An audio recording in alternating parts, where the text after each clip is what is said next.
ನಮಸ್ತೆ, welcome back to my channel. ನಾವು ವೀಕೆಂಡಲ್ಲಿ ಫ್ಯಾಮಿಲಿ ಎಲ್ಲ ಸೇರಿ ಔಟ್ಸೈಡ್ ಹೋಗಿದ್ವಿ, ಟೆಂಪಲ್ಗೆ ಹೋಗಿದ್ವಿ. ಜರ್ನಿ ಹೇಗಿತ್ತು, ಏನೆಲ್ಲ ಮಾಡಿದ್ವಿ ಅಂತ ಈ ವಿಡಿಯೋದಲ್ಲಿ ಶೇರ್ ಮಾಡ್ತಾ ಇದ್ದೀನಿ. ಬೆಳಗ್ಗೆ ಒಂದು 5:45 ಅನಿಸುತ್ತೆ ನಾವು ಮನೆಯಿಂದ ಜರ್ನಿ ಸ್ಟಾರ್ಟ್ ಮಾಡಿದ್ವಿ.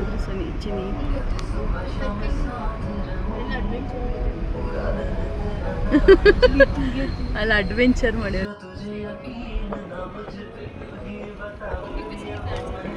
ನಾವು ಆ್ಯಕ್ಚುಲಿ ಬೇಗ ಹೋಗ್ಬಿಟ್ಟು ನಂದಿ ಹಿಲ್ಸ್ಗೆ ಹೋಗೋಣ. ನಂದಿ ಹಿಲ್ಸ್ಗೆ ಹೋಗಿ ಸನ್ರೈಸ್ ನೋಡೋಣ ಅಂತ ಪ್ಲ್ಯಾನ್ ಮಾಡಿದ್ವಿ. ಬಟ್ ಗೊತ್ತಲ್ಲ, ಬೇಗ ಎದ್ದೇಳೋದು, ಸ್ನಾನ ಮುಗಿಸಿ ರೆಡಿ ಆಗೋದು, ಅದು ಮಕ್ಕಳು ಮಾಡಲಿಲ್ಲ. ಸೊ ಹಾಗಾಗಿ ಸ್ವಲ್ಪ ಲೇಟ್ ಆಗೋಯಿತು. ಹೊರಟ್ವಿ.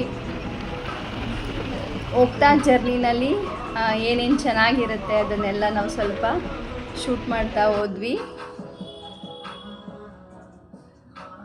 ಅದು ಹಿಂದೆ ಹೋಗಿದ್ದು ಕಬ್ಬನ್ ಪಾರ್ಕು.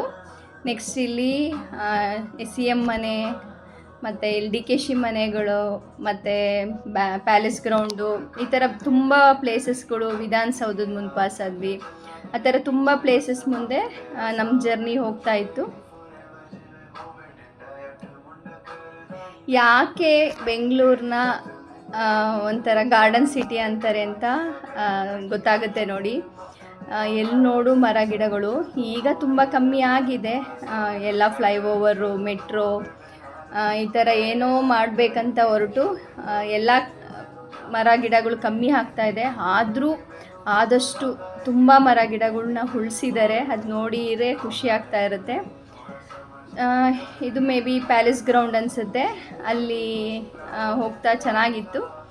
ಇದು ಕ್ಲಬ್ಬು, ಅದನ್ನು ಸ್ವಲ್ಪ ಶೂಟ್ ಮಾಡಿದ್ವಿ, ವಿಡಿಯೋ ತೊಗೊಂಡ್ವಿ. ಚೆನ್ನಾಗಿತ್ತು ಜರ್ನಿ. ತುಂಬ ಖುಷಿಯಾಗಿ ಮಾತಾಡ್ಕೊಳ್ತಾ, ಹಾಡು ಕೇಳ್ತಾ, ಈ ಥರ ಏನಾದರೂ ಸಿಕ್ಕಿದಾಗ ಚೆನ್ನಾಗಿರೋದನ್ನು ವಿಡಿಯೋ ನಾನು ಸ್ವಲ್ಪ ಮಾಡ್ತಿದ್ದೆ, ಮಕ್ಕಳು ಸ್ವಲ್ಪ ಮಾಡ್ತಾಯಿದ್ರು. ಹೊರಟ್ವಿ. ಚೆನ್ನಾಗಿತ್ತು ಜರ್ನಿ.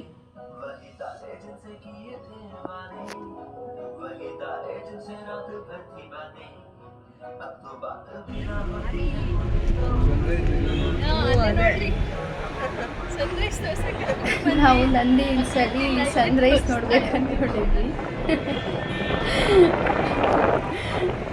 ಅದನ್ನು ಇಲ್ಲಿ ರೋಡಲ್ಲಿ ಸನ್ರೈಸ್ ನೋಡಿ ಮಕ್ಕಳ ಅಂತ ತೋರಿಸಿದ್ದಾಯಿತು. ಯಾಕೆಂದರೆ ಮಕ್ಕಳೇ ಅಲ್ವಾ ಲೇಟಾಗಿದ್ದು. ಅದಕ್ಕೆ ಮಕ್ಕಳಿಗೆ ಹೇಳ್ತಾ ಇದ್ದೆ, ನೋಡಿ ಸನ್ರೈಸ್ನ ನಂದಿ ಹಿಲ್ಸಲ್ಲಿ ತೋರಿಸೋಣ ಅಂದರೆ ಇನ್ನು ಬೆಂಗಳೂರನ್ನೇ ಬಿಟ್ಟಿರಲಿಲ್ಲ ನಾವು. ತುಂಬ ಚೆನ್ನಾಗಿತ್ತು. ಹೋಗ್ತಾ ವಿಶಾಲವಾದ ರೋಡ್ಗಳು, ಫ್ಲೈಓವರು, ಮೆಟ್ರೋ, ಅಲ್ಲಲ್ಲೇ ಸಿಕ್ತಿದ್ದಂತಹ ಕೆಲವೊಂದು ಪ್ಲೇಸಸ್ಗಳು, ಕೆಲವೊಂದೆಲ್ಲ ಒಳ್ಳೊಳ್ಳೆ ಏನು ಹೇಳ್ತಾರೆ ಪಿಕ್ಚರ್ಸ್ಗಳು ಕಣ್ಣಿಗೆ ಕಾಣಿಸಿದ್ವು, ನೋಡಿದ್ವಿ. ಒಂದು ಕೆಂಪೇಗೌಡ ಸ್ಟ್ಯಾಚು ಬಂತು ರೀ, ಏನು ಸಖತ್ತಾಗಿತ್ತಂದರೆ ಕಣ್ಣು ತುಂಬ್ಕೊಂಡ್ವಿ. ಏನೋ ಎಡ್ವರ್ಟ್ ಮಾಡಿಬಿಟ್ಟೆ ನಾನು. ಆ ವಿಡಿಯೋ ಮಾಡೋಕ್ಕೆ ಮಾತ್ರ ರೆಕಾರ್ಡೇ ಆಗಿಲ್ಲ ನಾನು. ಅದು ನೋಡೋ ಇದರಲ್ಲಿ ಏನು ಹೇಳ್ತಾರೆ, ಅದು ಬಟನ್ ಪ್ರೆಸ್ ಮಾಡೋದು ಮಿಸ್ ಮಾಡಿಬಿಟ್ನೇನೋ. ಸಖತ್ ಬೇಜಾರಾಯಿತು. ನೆಕ್ಸ್ಟು ಹಾಗೆ ಹೋಗ್ತಾ ಏರ್ಪೋರ್ಟ್ ರೋಡ್ ಅಲ್ವಾ, ದೇವನಹಳ್ಳಿ ಏರ್ಪೋರ್ಟ್ ರೋಡು, ಅಲ್ಲಿ ಒಳಗಡೆ ಹೋಗೋಣವಾ, ಚೆನ್ನಾಗಿರುತ್ತೆ. ಬೆಳಗ್ಗೆ ನನ್ನ ಮಗಳು ಹೇಳ್ತಾಯಿದ್ರು, ಅವ್ರ ಕಾಲೇಜಿಂದ ನೈಟ್ ಔಟ್ ಬರ್ತಾರಂತೆ ಆ ರೋಡ್ಗೆ, ಸಖತ್ತಾಗಿರುತ್ತೆ ಅಂತ. ನಾನೊಂದು ಸಲ ನೋಡಬೇಕು, ಹೋಗೋಣ ಅಂದು. ಸೊ ಆಯಿತು ಹೋಗೋಣ ಅಂತ ಹೋದ್ವಿ. ಹೋದರೆ ಎಲ್ಲಿ ನೋಡು ಕಣ್ಣಿಗೆ ಹಬ್ಬ. ಸಖತ್ತಾಗಿತ್ತು. ಪ್ಲೇಸ್ ಚೆನ್ನಾಗಿತ್ತು, ಅಲ್ಲಿ ಮೇಂಟೆನೆನ್ಸ್ ಚೆನ್ನಾಗಿತ್ತು. ಅಲ್ಲೊಂದಷ್ಟು ಒಳಗಡೆ ಹೋಗ್ತಾ ವಿಡಿಯೋ ಮಾಡಿದ್ದೀವಿ. ಅದನ್ನು ಒಂದು ಸಲ ನಿಮ್ಮೊಂದಿಗೆ ಶೇರ್ ಮಾಡ್ತಾಯಿದ್ದೀನಿ, ನೋಡಿ.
ಮಕ್ಕಳೆಲ್ಲ ತುಂಬ ಎಂಜಾಯ್ ಮಾಡಿದ್ರು. ಅಲ್ಲಿ ಕೆಲವೊಂದೆಲ್ಲ ಹತ್ರನೇ ಏರೋಪ್ಲೇನ್ಗಳೆಲ್ಲ ಹೋಗ್ತಾ ಇದ್ವು, ಅದನ್ನೆಲ್ಲ ಸ್ವಲ್ಪ ವೀಡಿಯೋಸ್ ನೋಡಿದ್ವಿ. ಕೆಲವೊಂದು ಮಾಡೋಕ್ಕಾಗಲಿಲ್ಲ, ಕಣ್ಣಲ್ಲಿ ನೋಡಿದ್ವಿ. ಸೊ ಟರ್ಮಿನಲ್ 1 ಅಲ್ಲಿ ಮಾತ್ರ ಪಾಸ್ ಆದ್ವಿ, ಲೇಟ್ ಆಗಿಬಿಡುತ್ತೆ ಇನ್ನು ಅಂತ ಹೊರಟ್ವಿ. ಬಟ್ ನನಗೊಂದು ಬೇಜಾರು ಏನಾಯ್ತಂದರೆ ಅಲ್ಲಿ ಕೆಂಪೇಗೌಡ ಸ್ಟ್ಯಾಚು ಏನು ಸಖತ್ತಾಗಿತ್ತಂದರೆ ಅದನ್ನೊಂದು ಮಿಸ್ ಮಾಡಿದೆ, ಅದೊಂದು ಬೇಜಾರಾಯಿತು. ಮತ್ತು ಈಗ ನಂದಿ ಹಿಲ್ಸ್ಗೆ ಹೋಗೋಣ ಅಂತ ಹೊರಟ್ವಿ. ನಾವು ಬೇಗ ಹೊರಡಬೇಕಿತ್ತು, ಬೇಗ ಹೊರಟಿದ್ರೆ ಆಲ್ಮೋಸ್ಟ್ ಒಂದು 5:30ಗಾದರೂ ನಾವು ನಂದಿ ಹಿಲ್ಸಲ್ಲಿದ್ದರೆ ಮಾತ್ರ ನಾವು ಸನ್ರೈಸ್ನ ನೋಡೋಕ್ಕೆ ಸಾಧ್ಯ ಆಗೋದು. ನಾವು ಲೇಟಾಗಿ ಹೊರಟಿದ್ದು ಏನಾಯಿತು, ಲೇಟ್ ಆಗಿಬಿಡ್ತು. ಅಂದರೆ ನಾವು ನಂದಿ ಹಿಲ್ಸ್ಗೆ ಹೋದ್ರೂ ತುಂಬ ರಶ್ ಇರುತ್ತಾ, ವೀಕೆಂಡ್ ಬೇರೆ, ಮತ್ತು ಅಲ್ಲಿ ರಶ್ ಇತ್ತು, ಮತ್ತು ಅಲ್ಲಿ ಲೇಟ್ ಆಯ್ತಂದರೆ ಮತ್ತೆ ಇನ್ನು ಟೆಂಪಲ್ಗಳ್ಗೆ ಹೋಗೋದಿರುತ್ತೆ. ನಾವೇನು ಅಂದ್ಕೊಂಡಿದ್ವಿ ಅಂದರೆ ಸ್ನಾನ ಮಾಡಿ ಹೊರಟಿದ್ವಿ, ನಾವು ಏನು ತಿಂಡಿ ತಿನ್ನಬಾರ್ದು, ದರ್ಶನ ಆಗೋವರೆಗೂ ತಿಂಡಿ ತಿನ್ನಬಾರ್ದು ಅಂದ್ಕೊಂಡಿದ್ವಿ. ಸೊ ಬೇಗ ಬೇರೆ ಎದ್ದಿದ್ವಿ, ನೈಟೆಲ್ಲ ಅಷ್ಟು ನಿದ್ದೆ ಇಲ್ಲ. ಸೊ ಪಾಪ ಮಕ್ಕಳಿಗೂ ಕಷ್ಟ ಆಗುತ್ತಲ್ಲ ಅಂತ ಕೆಲವೊಂದು ಸ್ವಲ್ಪ ಸ್ನ್ಯಾಕ್ಸ್ ತೊಗೊಂಡು ಹೊರಟಿದ್ವಿ. ಆದರೂ ಮಕ್ಕಳೇನು ಬೇಡ, ಏನು ತಿನ್ನಲ್ಲ, ಹೋಗೋಣ ದರ್ಶನ ಮುಗಿಸ್ಬಿಟ್ಟೆ ಹೋಗೋಣ ಅಂತ.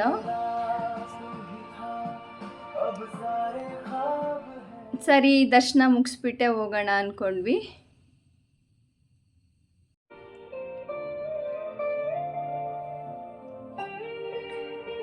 ಏರೋಪ್ಲೇನ್ ನೋಡಿ ಹೋಗ್ತಾ ಇದೆ. ಅದು ನಾವು ಕ್ಯಾಮ್ರಾದಲ್ಲಿ ಏನೆಲ್ಲ ನಮ್ಮ ಕಣ್ಣು ಮುಂದೆ ಪಾಸ್ ಆದಂಗಿತ್ತು.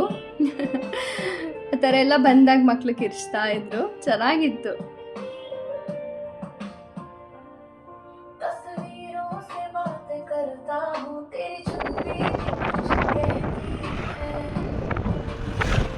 ಮತ್ತು ಇನ್ನೇನು ನಂದಿ ಹಿಲ್ಸ್ ರೀಚ್ ಆಗ್ತಿದ್ದೀವಿ. ಒಂಥರ ಸಿಟಿಯಿಂದ ಆಚೆ ಬಂದ್ವಿ. ಗ್ರೀನ್ರಿ ಸ್ಟಾರ್ಟ್ ಆಯಿತು, ಬೆಟ್ಟ ಗುಡ್ಡಗಳು, ವಿಲೇಜು, ಅದೊಂಥರ ಪೀಸ್ಫುಲ್ಲು, ಅದೊಂಥರ ಪ್ರಪಂಚ, ಇದೊಂಥರ ಪ್ರಪಂಚ ಅಲ್ವಾ. ಎಲ್ಲದು ಬೇಕಲ್ವಾ. ಬಂದ್ವಿ. ನಾವು ಏನು ಡೌಟಲ್ಲಿ ಬಂದಿದ್ವಿ, ಹಾಗೆ ಆಯಿತು ನೋಡಿ. ಇನ್ನೂ ಒಂದು 6:30 ಇರ್ಬೋದು. ಸೂರ್ಯ ನೋಡಿ ಫುಲ್ಲು ಬೆಂಕಿ ಥರ ಇದ್ದ. ಹೇಳ್ಬೇಕಂದ್ರೆ ಫುಲ್ ಕ್ಯೂ ಇತ್ತು, ಆಗಲ್ಲ ಇದು ಕತೆ. ಫುಲ್ಲು ಅಲ್ಲಿ ಪಾರ್ಕಿಂಗು ಕ್ಲಿಯರ್ ಆಗೋವರೆಗೂ ಇಲ್ಲಿ ವೆಹಿಕಲ್ಸ್ ಬಿಡ್ತಾ ಇಲ್ಲ ಅಂತ ಗೊತ್ತಾಯಿತು. ಮತ್ತೆ ಎಳೆದು ನಡ್ಕೊಂಡು ಇಲ್ಲ ಬೇರೆ ವೆಹಿಕಲ್ ಮಾಡ್ಕೊಂಡು ಹೋಗಬೇಕಿತ್ತು. ಮಕ್ಕಳಿದ್ದವರು ಬೇಡ, ಇನ್ನೊಂದು ಸಲ ಬೇಗ ಬರೋಣ, ಪ್ಲ್ಯಾನ್ ಮಾಡೋಣ, ಹೆಂಗೂ ಸನ್ರೈಸ್ ಸಿಕ್ಕಿಲ್ಲ ನಮಗೆ, ಟೆಂಪಲ್ಗಾದರೂ ಬೇಗ ಹೋಗ್ಬಿಡೋಣ, ಅಟ್ಲೀಸ್ಟ್ ಟೆಂಪಲ್ ಆದರೂ ಒಳ್ಳೆ ನೀಟಾಗೆ ಯಾವುದೇ ರಶ್ ಇಲ್ಲದೆ ಕ್ಯೂನ ಇಲ್ಲದೆ ಆದರೆ ಸಾಕು, ಹೋಗ್ಬಿಡೋಣ ವಾಪಸ್ ಅಂತ ಅಂದರು. ಸರಿ ಆಯಿತು ಅಂತೇಳಿ ನಾವು ಡಿಸೈಡ್ ಮಾಡಿಕೊಂಡು ವಾಪಸ್ಸು ಘಾಟಿಗೆ ಹೋಗೋಣ ಅಂತ ಹೊರಟ್ವಿ. ಅಲ್ಲಿ ಹೋಗ್ತಾ ನೇಚರ್ ಏನಿದೆ, ಒಂದಷ್ಟು ಗ್ರೀನ್ರಿ ಎಲ್ಲೆಲ್ಲಿ ಚೆನ್ನಾಗಿ ಸಿಗುತ್ತೆ ಅದನ್ನೆಲ್ಲ ಸ್ವಲ್ಪ ಅಲ್ಲಲ್ಲೇ ನಿಲ್ಲಿಸಿ ವೀಡಿಯೋಸ್ ಮಾಡ್ಕೊಳ್ತಾ ಫೋಟೋಸ್ ತೊಗೊಳ್ತಾ ಹೊರಟ್ವಿ. ಚೆನ್ನಾಗಿತ್ತು, ಒಂಥರ ಎರಡೂ ನೋಡ್ದಂಗಾಯಿತು. ಇಲ್ಲಿ ಒಂದು ಅರ್ಧ ಜರ್ನಿ ಬಂದು ಸಿಟಿ ಮಧ್ಯ ಕಾಂಕ್ರೀಟು ಬಿಲ್ಡಿಂಗು ಆ ಥರ ನೋಡಿ. ಇದೊಂಥರ ಫುಲ್ ಎಲ್ಲಿ ನೋಡು ಹಚ್ಚ ಹಸಿರು, ಅದೊಂಥರ ಚೆನ್ನಾಗಿತ್ತು. ಎಲ್ಲೂ ಜರ್ನಿ ನಿದ್ದೆನೇ ಮಾಡಿಲ್ಲ, ಅಷ್ಟು ಎಂಜಾಯ್ ಮಾಡಿದ್ವಿ. ನಾವು ಘಾಟಿಗೆ ಹೋಗೋಣ ಅಂತ ಪ್ಲ್ಯಾನ್ ಮಾಡಿದ್ದವರು ಇಲ್ಲಿ ಒಂದು ಭೋಗನಂದೀಶ್ವರ ದೇವಸ್ಥಾನ ಇದೆ ಅಂತ ಗೊತ್ತಾಯಿತು. ಸೊ ಯಾಕೆ ನೋಡಿ ಹೋಗಬಾರ್ದು, ಇದನ್ನು ಒಂದು ಸಲ ನೋಡೋಣ ಅಂತ ಇಲ್ಲಿಗೆ ಬಂದ್ವಿ. ಒಂಥರ ತುಂಬ ಒಂದು ದೊಡ್ಡ ಹೊರಾಂಗಣ ಇತ್ತು, ಅಲ್ಲಿ ಫುಲ್ಲು ಮರ ಗಿಡ ಬೆಳೆಸಿದ್ರು. ಆ ಟೆಂಪಲ್ ನೋಡಿಕೊಂಡೇ ಹೋಗೋಣ ಅಂತ ಅಲ್ಲೊಂದು ಸ್ವಲ್ಪ ಹೊತ್ತು ಹೋಗಿ ಫೋಟೋಸ್ ತೊಗೊಂಡು, ಅಲ್ಲೊಂದು ಕಲ್ಯಾಣಿ ಇತ್ತು, ಅದನ್ನೆಲ್ಲ ನೋಡಿಕೊಂಡು ಅದು ಸ್ವಲ್ಪ ವೀಡಿಯೋ ಮಾಡೋದು ಮಿಸ್ ಮಾಡಿಬಿಟ್ವಿ. ನಾನು ಮತ್ತು ಮಕ್ಕಳದ್ದು ಫೋಟೋಸ್ನ ಇಲ್ಲಿ ಶೇರ್ ಮಾಡ್ತಾಯಿದ್ದೀನಿ. ನಂತರ ಒಳಗಡೆ ಹೊರಟ್ವಿ. ಇದು ಭೋಗನಂದೀಶ್ವರ ದೇವಸ್ಥಾನ ಅಂದ್ಬಿಟ್ಟು ಮಿಸ್ ಮಾಡಬೇಡಿ. ಯಾರಾದರೂ ಘಾಟಿಗೆ ಹೋದರೆ ಘಾಟಿ ಸುಬ್ರಹ್ಮಣ್ಯಕ್ಕೆ ಹೋಗ್ತಾ ಈ ಟೆಂಪಲ್ನ ವಿಸಿಟ್ ಮಾಡೋದನ್ನ ಮಿಸ್ ಮಾಡಬೇಡಿ, ತುಂಬ ಚೆನ್ನಾಗಿತ್ತು. ಇಲ್ಲಿ ನಾವು ಒಳಗಡೆ ಹೋದ ತಕ್ಷಣವೇ ತುಂಬ ಸುಂದರವಾದಂಥ ಒಂದು ದೇವಸ್ಥಾನ ಇತ್ತು. ಇಲ್ಲಿ 3 ಗರ್ಭಗುಡಿಯ ದೇವಸ್ಥಾನ ಇದು. 3 ಗರ್ಭಗುಡಿಗಳಿದ್ವು. ಇದರಲ್ಲಿ ಇದು ಒಂದು 9ನೇ ಶತಮಾನದ ನೊಳಂಬರ ಕಾಲದ ದೇವಸ್ಥಾನ ಅಂತ ಗೊತ್ತಾಯಿತು. ಆ ಟೈಮಲ್ಲಿ ನಿರ್ಮಿಸಿದ್ದು. ಈಶ್ವರ ಅಂದಮೇಲೆ ನಂದಿ ಇರಬೇಕಲ್ವಾ, ಮತ್ತು ಇಲ್ಲಿ 3 ಗರ್ಭಗುಡಿ ಇದೆ ಅಂತ ಹೇಳಿದ್ನಲ್ಲ. ಸೊ ದಕ್ಷಿಣ ದಿಕ್ಕಿನಲ್ಲಿ ಒಂದು ಅರುಣಾಚಲೇಶ್ವರ ದೇವಸ್ಥಾನ ಇತ್ತು, ಉತ್ತರ ದಿಕ್ಕಿನಲ್ಲಿ ಭೋಗನಂದೀಶ್ವರ ದೇವಸ್ಥಾನ ಇತ್ತು, ಮಧ್ಯದಲ್ಲಿ ಉಮಾಮಹೇಶ್ವರಿ ದೇವಸ್ಥಾನ ನಿರ್ಮಿಸಲಾಗಿತ್ತು. ತುಂಬ ಚೆನ್ನಾಗಿತ್ತು. ಔಟ್ಸೈಡು ಅಷ್ಟೇ ತುಂಬ ಚೆನ್ನಾಗಿತ್ತು. ಅಲ್ಲಿ ಏನಂದರೆ ದೇವ್ರದ್ದು ಕಣ್ಣಲ್ಲಿ ನೋಡೋಕ್ಕಾಯ್ತಷ್ಟೇ, ಫೋಟೋಸ್ ತೆಗಿಯಕ್ಕೆ ಬಿಡಲಿಲ್ಲ. ಹೊರಗಡೆನೂ ಅಷ್ಟೇ, ಇದು 5 ತಲೆಮಾರಿನ ರಾಜರುಗಳು ಆಳ್ವಿಕೆ ನಡೆಸಿದಂಥ ಜಾಗ. ಅವ್ರು ಓಡಾಡಿದಂತಹ ಜಾಗದಲ್ಲಿ ನಾವಿದ್ದೀವಿ, ನಾವು ಓಡಾಡ್ತಿದ್ದೀವಿ ಅನ್ನೋ ಖುಷಿ ಇತ್ತು. ಔಟ್ಸೈಡು ಅಷ್ಟೇ ತುಂಬ ಚೆನ್ನಾಗಿ ಕೆತ್ತನೆ ಮಾಡಿದರು, ಎಲ್ಲ ಕಲ್ಲಿನಿಂದ ನಿರ್ಮಿಸಿದ್ರು. ಎಷ್ಟು ಚೆನ್ನಾಗಿತ್ತಂದರೆ ಅಷ್ಟು ಬಿಸಿಲು, ಆಚೆ ಬಂದರೆ ಒಳಗಡೆ ಮಾತ್ರ ಒಳಗೆ ಹೋದರೆ ತುಂಬ ತಂಪಾಗಿತ್ತು. ತುಂಬ ಡೀಟೈಲಾಗಿ ಕೆತ್ತಿದ್ರು. ಆವಾಗಿನ ಕಾಲದ ಎಲ್ಲ ಏನು ಹೇಳ್ತಾರೆ, ಅವರ ಜೀವನ ಶೈಲಿ ಹೇಗಿತ್ತು, ಮತ್ತು ಮರ ಗಿಡಗಳು, ಮತ್ತು ಪಕ್ಷಿಗಳು, ಮತ್ತು ತುಂಬ ಚೆನ್ನಾಗಿತ್ತು ಎಲ್ಲ ಕೆತ್ತನೆಗಳು. ಇದು ಫುಲ್ಲು ಔಟ್ಸೈಡು ದೊಡ್ಡ ಮಂಟಪಗಳು ನಿರ್ಮಿಸಿದರು. ಇದು ಒಂಥರ ಕಲ್ಯಾಣ ಮಂಟಪ ಅಂತ ಹೇಳ್ತಾರೆ. ಅಲ್ಲಿ ಕಲ್ಯಾಣೋತ್ಸವ ಕೂಡ ನಡೀತಾ ಇರುತ್ತಂತೆ. ಜನ ಇದ್ದರು, ನೀಟಾಗಿ ಮೇಂಟೈನ್ ಮಾಡಿದರು. ಫುಲ್ ಎಲ್ಲ ಕಲ್ಲಿನಿಂದ ನಿರ್ಮಿಸಿದ್ರು. ಮತ್ತು ಇದು ಬಾವಿ, ಅಲ್ಲೊಂದು ಬಾವಿ ನಿರ್ಮಿಸಿದ್ರು. ಅದು ಅಷ್ಟು ಗೊತ್ತಾಗಲಿಲ್ಲ, ನೀಟಾಗಿ ಸೇಫ್ಟಿಗೆ ಮುಚ್ಚಿದ್ರು. ಹಾಗೆ ಸುತ್ತ ಓಡಾಡ್ತಾ ಇದನ್ನೆಲ್ಲ ಕಣ್ಣು ತುಂಬಿಕೊಂಡು ಔಟ್ಸೈಡು ನಾವು ಹೊರಟ್ವಿ. ಇದು ಧ್ವಜಸ್ತಂಭ ಕೂಡ, ಒಂದು ದೊಡ್ಡ ಧ್ವಜಸ್ತಂಭ ಕೂಡ ಇಲ್ಲಿ ನಿರ್ಮಿಸಲಾಗಿತ್ತು. ತುಂಬ ವಿಶಾಲವಾಗಿದೆ. ಈ ಕಡೆ ಹೋದರೆ ದಯವಿಟ್ಟು ಈ ಪ್ಲೇಸ್ನ ಮಿಸ್ ಮಾಡಬೇಡಿ. ಈ ದೇವಸ್ಥಾನಕ್ಕೆ ಹೋಗಿ ಅಲ್ಲೂ ಸ್ವಲ್ಪ ಫೋಟೋಸ್ನ ತೊಗೊಂಡ್ವಿ. ತುಂಬ ಹೊತ್ತು ಕಾಲ ಕಳೆದ್ವಿ, ಚೆನ್ನಾಗಿತ್ತು. ಅಂತ ಏನು ರಶ್ ಇರಲಿಲ್ಲ. ಬಟ್ ಏನಂದರೆ ನಮಗೆ ಅಲ್ಲಿ ಫೋಟೋ ತೆಗಿಯೋಕ್ಕೆ ಬಿಡಲಿಲ್ಲ. ತುಂಬ ಚೆನ್ನಾಗಿದ್ದು. ಶಿವನ ದೇವಸ್ಥಾನ ಅಲ್ವಾ, ಅದು ಹಳೆಯ ಕಾಲದ್ದು, ಸಾವಿರಾರು ವರ್ಷದ ಇತಿಹಾಸ ಇದೆ. ತುಂಬ ಶಕ್ತಿ ಇದೆ ಅನ್ನಿಸ್ತಾ ಇತ್ತು. ಒಳ್ಳೆ ಪಾಸಿಟಿವ್ ಎನರ್ಜಿ ಅನ್ನಿಸ್ತಾ ಇತ್ತು. ಅಲ್ಲಲ್ಲೇ ಕೆಲವೊಂದು ದೇವಸ್ಥಾನಗಳಿದ್ದು. ಔಟ್ಸೈಡ್ ನೋಡಿ ಎಷ್ಟು ವಿಶಾಲವಾಗಿತ್ತು. ಮತ್ತು ಇಲ್ಲೊಂದು ವೀರಭದ್ರ ಸ್ವಾಮಿ ಟೆಂಪಲ್ ಕೂಡ ಇತ್ತು. ಅಲ್ಲಿ ಪೂಜೆ ಇನ್ನೂ ಅವಾಗ ನಡೀತಾ ಇತ್ತು. ಅದು ನಮ್ಮ ಮನೆ ದೇವರಾಗಿರೋದ್ರಿಂದ ಸ್ವಲ್ಪ ಹೊತ್ತು ವೆಯ್ಟ್ ಮಾಡಿ ನಾವು ವೀರಭದ್ರ ಸ್ವಾಮಿ ದರ್ಶನ ಪಡೆದು ಹೊರಟ್ವಿ. ಎಲ್ಲಿ ಘಾಟಿಗೆ ಹೊರಟಾಗ ಎಲ್ಲಿ ನಮಗೆ ರಶ್ ಆಗಿಬಿಡುತ್ತೋ, ಮತ್ತು ವೀಕೆಂಡ್ ಬೇರೆ, ಈಗ ನಂದಿ ಹಿಲ್ಸಲ್ಲಿ ಆಯ್ತಲ್ಲ, ಹಾಗೆ ಇಲ್ಲ ಆಗಿಬಿಡುತ್ತಾ ಅಂತ ಬೇಗ ಹೊರಡೋಣ ಅಂತ ಹೇಳಿ ಹೊರಟ್ವಿ. ಬಟ್ ಹಂಗಂತ ಏನು ಗಡಿಬಿಡಿ ಮಾಡಲಿಲ್ಲ, ಸಮಾಧಾನ ಆಗೋವರೆಗೂ. ಅಲ್ಲಿ ಆ್ಯಕ್ಚುಲಿ ಹೇಳ್ಬೇಕಂದ್ರೆ ಟೆಂಪಲ್ಲು, ವಾತಾವರಣ ಅದನ್ನೆಲ್ಲ ಬಿಟ್ಟು ಹೊರಡೋಕ್ಕೆ ಮನಸ್ಸೇ ಇರಲಿಲ್ಲ. ಖಂಡಿತ ಯಾರೇ ಆಗಲಿ ಘಾಟಿಗೆ ಹೋಗೋರು ಅಥವಾ ಈ ಸೈಡು ಹೊರಟಾಗ ಈ ಭೋಗನಂದೀಶ್ವರ ದೇವಸ್ಥಾನನ ವಿಸಿಟ್ ಮಾಡೋದು ಮರಿಬೇಡಿ. ತುಂಬ ಚೆನ್ನಾಗಿದೆ. ಸಾವಿರಾರು ವರ್ಷದ ಹಿಂದಿನ ಇತಿಹಾಸ ಇದೆ ಆ ಟೆಂಪಲ್ಗೆ. ದೇವರು ಅಷ್ಟೇ ತುಂಬ ಕಳೆಯುಕ್ತವಾಗಿದ್ದಾವೆ. ಒಂದು ಸಲ ಮಿಸ್ ಮಾಡದೆ ವಿಸಿಟ್ ಮಾಡಿ. ನಾವು ನಂದಿ ಹಿಲ್ಸ್ನ ದೂರದಿಂದ ಮತ್ತೆ ಎಲ್ಲಿ ಸಿಗುತ್ತೋ ಅಲ್ಲೆಲ್ಲ ಝೂಮ್ ಮಾಡಿ ನೋಡ್ತಿದ್ವಿ. ಹೋಗೋಕ್ಕಾಗಿಲ್ಲ ಅಂತ ಹೋಗಿದ್ದೀವಿ ಅಲ್ಲಿಗೆ. ಬಟ್ ಏನಂದರೆ ಇವತ್ತು ಹೋಗೋಕ್ಕಾಗಲಿಲ್ವಲ್ಲ ಅಂದ್ಕೊಂಡು ನೋಡ್ತಾ ಇದ್ವಿ. ನಂತರ ಈಗ ನಾವು ಘಾಟಿಗಲ್ಲಿಂದ ಅಲ್ಲಿಗೇನು ತುಂಬ ಹೊತ್ತಾಗಲ್ಲ, ಒಂದು 15-20 ನಿಮಿಷ ಅಷ್ಟೇ ಅನಿಸುತ್ತೆ. ಹೊರಟ್ವಿ. ರಶ್ ಇಲ್ದಿದ್ರೆ ಸಾಕಪ್ಪ ಅಂದ್ಕೊಂಡು ಹೊರಟ್ವಿ. ಆಲ್ಮೋಸ್ಟ್ ಅಷ್ಟೊತ್ತಿಗೆ 9:30 10 o'clock 10:15 ಅನಿಸುತ್ತೆ ನಾವು ಘಾಟಿಗೆ ರೀಚ್ ಆದಾಗ. ಚೆನ್ನಾಗಿದ್ದು ಅಲ್ಲೂ ಅಷ್ಟೇ ನೋಡಿ, ಮರ ಗಿಡಗಳು ಒಳ್ಳೆ ಹೋಗ್ತಾ ಇದ್ದರೆ ಎಲ್ಲರಿಗೂ ಸ್ವಾಗತ ಮಾಡೋಕ್ಕೆ ಇದೆಯೇನೋ ಅನ್ನೋ ಥರ ಇತ್ತು ಮರ ಗಿಡಗಳು. ಎಲ್ಲಿ ನೋಡು ಹಚ್ಚ ಹಸಿರು ಒಂಥರ ಯಾವಾಗಲೂ ಅಲ್ವಾ ಟೂರಿಸ್ಟ್ ಪ್ಲೇಸ್ಗಳಂದರೆ. ನಾನಂತೂ ಜರ್ನಿನಲ್ಲಿ ನಿದ್ದೆ ಮಾಡೋದು ಕಮ್ಮಿ. ಆಲ್ಮೋಸ್ಟ್ ಅದನ್ನೆಲ್ಲ ಸಾಂಗ್ಸ್ ಕೇಳಿಕೊಂಡು ಸುತ್ತ ಇರೋ ಅಂಥ ನೇಚರ್ನ ಯಾವಾಗಲೂ ಎಂಜಾಯ್ ಮಾಡ್ತಿರ್ತೀನಿ. ಬಂದ್ವಿ, ದೇವ್ರನ್ನ ಬೇಡ್ಕೊಂಡೇ ಬಂದಿದ್ವಿ, ರಶ್ ಇರಬಾರ್ದು. ಅಲ್ಲಿ ಪಾರ್ಕಿಂಗಲ್ಲೇ ಕೇಳಿದ್ವಿ, ರಶ್ ಏನಿಲ್ಲ. ಮತ್ತು ಆದರೆ ಈಗ ಒಂದು 1/2 hour ಕ್ಲೋಸ್ ಮಾಡ್ತಾರೆ, ಬೇಗ ಹೋಗಿ ಅಂತ. ಸೊ ಇನ್ನೊಂದು 1/2 hour ಕ್ಲೋಸ್ ಮಾಡಿಬಿಟ್ರೆ ಮತ್ತೆ ನಾವು ಯಾರೂ ಬ್ರೇಕ್ಫಾಸ್ಟ್ ಬೇರೆ ಮಾಡಿಲ್ಲ. ಆಲ್ರೆಡಿ 10:30 ಆಗ್ತಾಯಿತ್ತು. ಸೊ ಸ್ಪೆಷಲ್ ಟಿಕೆಟ್ ತೊಗೊಂಡ್ವಿ, ಹೋದ್ವಿ, ಬೇಗ ದರ್ಶನ ಆಗೋಯಿತು. ಅಲ್ಲೆಲ್ಲೂ ವೀಡಿಯೋ ಮಾಡೋಕ್ಕೆ ಹೋಗಲಿಲ್ಲ ನಾವು, ಸುಮ್ಮನೆ ಔಟ್ಸೈಡ್ ಒಂದು ವೀಡಿಯೋ ಮಾಡಿದ್ವಿ ಅಷ್ಟೇ. ವಿತಿನ್ ಒಂದು 1/2 hour ದರ್ಶನ ಆಗೋಯಿತು. ದರ್ಶನ ಮುಗಿಸ್ಕೊಂಡು ಸ್ವಲ್ಪ ಹೊರಟ್ವಿ. ಅಲ್ಲಿ ಬರ್ತಾ ಗೇಟ್ ಕ್ಲೋಸ್ ಮಾಡಿದ್ರು, ಟ್ರೈನು.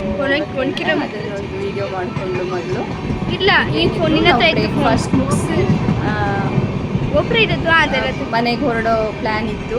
ಆ್ಯಕ್ಚುಲಿ ಹೇಳ್ಬೇಕಂದ್ರೆ ಇನ್ನೂ ಬೇರೆ ಬೇರೆ ಕಡೆ ಹೋಗೋ ಪ್ಲ್ಯಾನ್ ಇತ್ತು. ಸಂಜೆ ಆದರೆ ಫುಲ್ ತುಂಬ ಮಳೆ, ಎಲ್ಲೋಗ್ತಿದೆ ಔಟ್ಸೈಡು, ಅಷ್ಟೊತ್ತಿನೆಲ್ಲ ಔಟ್ಸೈಡ್ ಇರೋದು ಬೇಡ ಅಂತ ನಾವು ಡಿಸೈಡ್ ಮಾಡಿದ್ವಿ. ಮತ್ತು ತುಂಬ ಬಿಸಿಲಿದ್ದರಿಂದ ಸಾಕು, ಮನೆಗೆ ಹೋದರೆ ಸಾಕಂತ, ಹೊಟ್ಟೆ ಬೇರೆ ಹಸ್ತಿತ್ತು. ಬ್ರೇಕ್ಫಾಸ್ಟ್ ಮಾಡೋಣ ಅಂದ್ಬಿಟ್ಟು ಅಲ್ಲೊಂದು ಹೋಟೆಲ್ಗೆ ಹೋದ್ವಿ. ಎಲ್ಲೋದ್ರೂ ನಮ್ಮ ಮಕ್ಳದ್ದು ಅದೇ ಅಲ್ವಾ. ನನ್ನ ದೊಡ್ಡ ಮಗಳು ಚೀಸ್ ಮಸಾಲೆ ದೋಸೆ ತಗೊಂಡ್ಳು, ಅವಳು ಪನ್ನೀರ್ ಮಸಾಲೆ ದೋಸೆ ತಗೊಂಡ್ಳು, ನಾನು ಉತ್ತಪ್ಪ ತಗೊಂಡೆ, ರವೆ ದೋಸೆ ಈ ಥರ. ಮತ್ತು ಲಾಸ್ಟಿಗೆ ನಾವು ಕಾಫಿ ಕುಡಿದ್ವಿ, ಮಕ್ಕಳು ಲೈಮ್ ಸೋಡಾ ತೊಗೊಂಡ್ರು. ಹೇಗಿತ್ತು, ನಿಮ್ಗೆ ಇಷ್ಟ ಆಯ್ತು ಅಂದ್ಕೊಂಡಿದ್ದೀನಿ ಈ ವಿಡಿಯೋ.